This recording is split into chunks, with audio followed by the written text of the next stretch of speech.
When someone asks about your childhood and you freeze, like the answer isn't quite there, it can feel strange. Not because nothing happened, and not because it was obviously terrible, but because somewhere between the ages of 7 and 17, you skipped whole chapters. That gap is what we're talking about today. What happens when childhood ends before it's supposed to? And I'm not talking only about dramatic, movie-worthy moments. Sometimes it's much quieter. It looks like making dinner for your siblings at 9 while your parent works a double shift. It looks like becoming the translator during your parents' arguments. It looks like learning to read the room before you ever learn to read chapter books. And here's the part people rarely say out loud: the version of you that had to grow up too fast never fully disappears. It still influences how you make decisions even now. Picture a child, maybe 8 years old, who has quietly become the most responsible person in the house. Not because they chose to, but because they had to. Something shifts there. Psychologists call this parentification, when a child takes on roles that were meant for adults. But even that word feels too small for the weight of it. It doesn't capture what it means to be small and still feel responsible for holding up something much bigger than you. Research by Dr. Lisa M. Hooper and others suggests that parentified children often seem unusually mature, but that appearance can be misleading. What looks like maturity is often survival. It is a child's nervous system learning to operate in crisis mode as its default setting. And once that becomes normal, you don't always realize that what felt ordinary to you would have felt like instability to someone else. That early adaptation can make you very skilled in certain ways. You learn to read people's emotions almost instantly. You can sense a parent's mood the second they walk through the door. You anticipate needs before anyone says a word. Problem solving becomes second nature because the alternative never really felt available.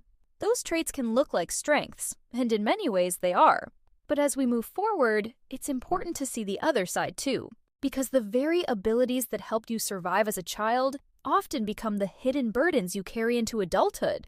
And before we get to healing, we have to understand how those burdens get woven into a person's identity. Those same superpowers come with a price tag that usually shows up much later. And what's fascinating is that people who grew up too fast often struggle most, not with the huge life crises, but with the simplest things. They can handle emergencies with their eyes closed, but asking for help can feel impossible. Resting without guilt can feel wrong. Being playful, silly, or carefree can feel almost unsafe. Why? Because when you learn early that the world doesn't stop for your feelings and that your needs come second, you don't just absorb a lesson, you build an entire operating system around it. Stability starts to feel dependent on your ability to hold everything together, and that system often keeps running long after the original danger is gone. In adulthood, this usually looks very familiar. You become the reliable one, the person everyone calls in a crisis, the one who just handles things. You may find yourself drawn to people who need fixing. That doesn't always mean you have a savior complex. Often it means that being needed became the closest thing to love you knew how to recognize. So relationships get complicated. Vulnerability feels exposing because, back then, it was a luxury you simply could not afford. Even when you're with someone kind, someone safe, there may still be a part of you that refuses to let its guard down. You might even feel attracted to emotionally unavailable partners. And before you blame yourself for that, understand something important. Unavailable can feel familiar. Familiar can feel like home.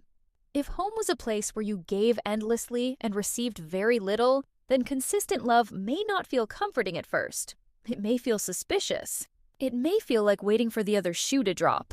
Then there's control. Not necessarily in a toxic sense, but in a deeply protective sense. You try to manage every variable because unpredictability once meant chaos. So you plan. You overthink. You run through 17 possible outcomes before making the smallest decision.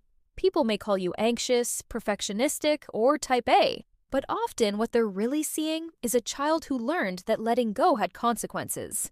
And that constant inner vigilance is exhausting. The kind of exhaustion it creates doesn't disappear with one good night of sleep. It lives much deeper than that. It becomes a background hum that shapes daily life, relationships, and even the way your body interprets calm. That bone-deep tiredness is not laziness, and it is not weakness. It is what happens when a nervous system has been in overdrive since childhood. If rest never felt safe, then slowing down can still feel dangerous even now. And that helps explain another painful pattern. Many people who grew up too fast develop a complicated relationship with success. They achieve things, sometimes very impressive things, but it rarely feels like enough. There's always another goal, another standard, another reason to prove themselves. Somewhere early on, worth became tangled up with usefulness, and the difficult truth is that the world often rewards this pattern. Society tends to admire people who are hyper-responsible, independent, low-maintenance, and productive. It praises the outcome without ever asking what it costs to become that way. There's another layer too. You become fluent in emotional labor.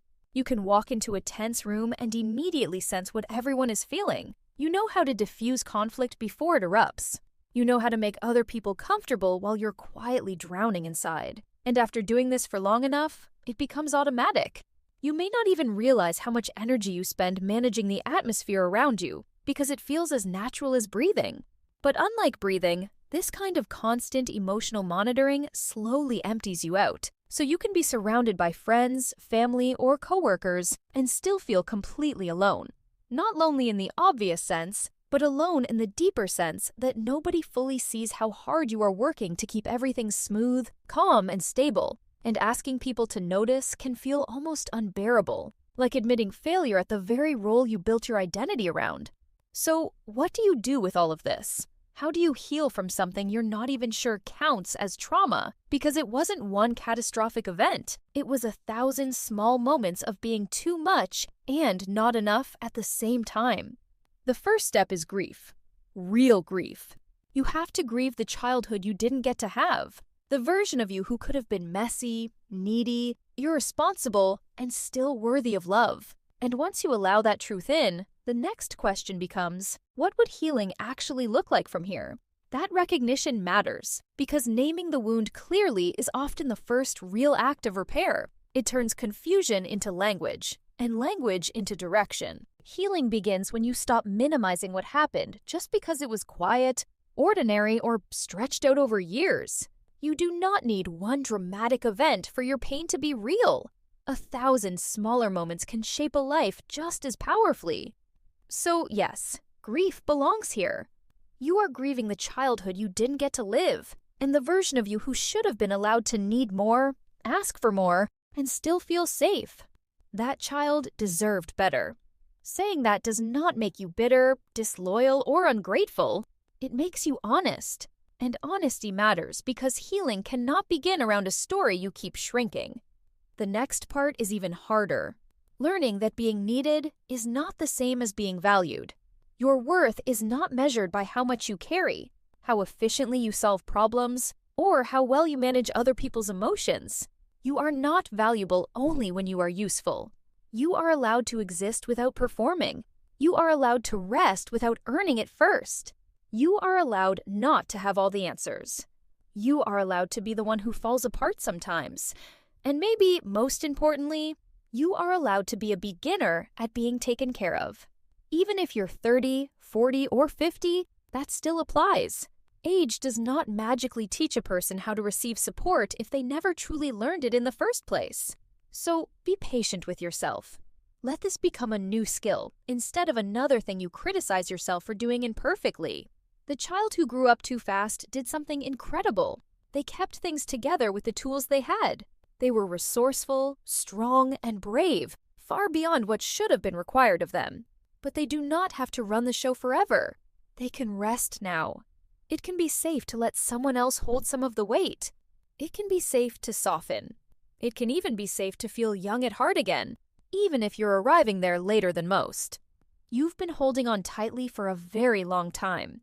Healing may begin the moment you realize you no longer have to grip everything alone. And that is a powerful place to end, because from there, the question is no longer how you survived. It becomes, what might your life feel like once you finally allow yourself to live?